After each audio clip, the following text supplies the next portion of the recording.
So in this video we'll talk about Gothic antiques. Gothic antiques are some of my favorite antiques because in Gothic times most of the items and art that was made either for churches or for sort of big castles or quite sort of scalable items. So you don't have that many remaining sort of small, more domestic sized antiques that are around and that do come on the market. In this particular video we'll have a look at this Gothic missal box. So it's a Bible box. As you can see, there's the lower section with this lovely lid here. It's made of wrought iron, pierced wrought iron, and then the wrought iron, in order to make the three-dimensionality stand out even more, they basically mounted the wrought iron up to sort of a gilt onto a gilt background, which makes the whole sort of trellis motif, which you can see here on all different sides, stand out even more. It just goes to show how in Gothic times, so this would date from around 1500, how in those times they actually could already fine-tune wrought iron craftsmanship to quite a wonderful standard. When we have a look at the front section of the box, we can see a hinged clasp here, where we see the buttress motifs, which you can also find on Gothic cathedrals and in Gothic architecture.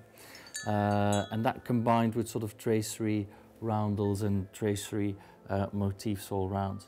So when we look at the front of the box, we do see the Gothic tracery motifs again onto the gilt ground, so giving that wonderful luminosity and three-dimensionality to it. And then we have the hinged clasp here, which when you lift it up, it opens up a sort of a recessed area where you can put in the key to open up a fairly intricate mechanism. To be perfectly honest, for an object dating from around 1500, the lock mechanism inside, which we can't really show you here because it's covered by the sort of the outside, is actually extraordinarily intricate and amazingly mechanical for its day and age, which is fascinating. When we look at the underneath of the box, we see basically these three long iron or metal strips here, where you can see the pins holding the whole item together. What you often see with copies later on is that this is one single sheet, but it is, I mean, it is expected basically to have these three separate sheets. It's mainly because the central sheet is actually interlinked and integrated into the lock. That's why they basically have to do it into three separate sheets.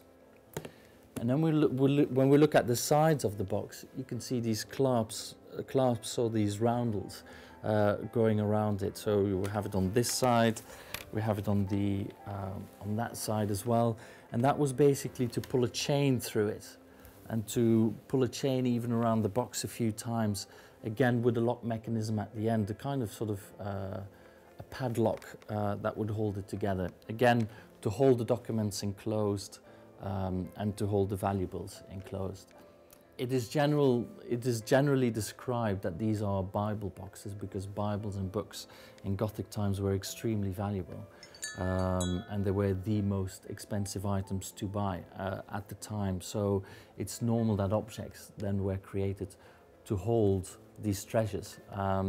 But to be perfectly honest, I wouldn't see it as narrow as that it would only be holding Bibles or books. So often sort of other documents were enclosed in it as well. But altogether, I think a lovely, wonderful and very smart object.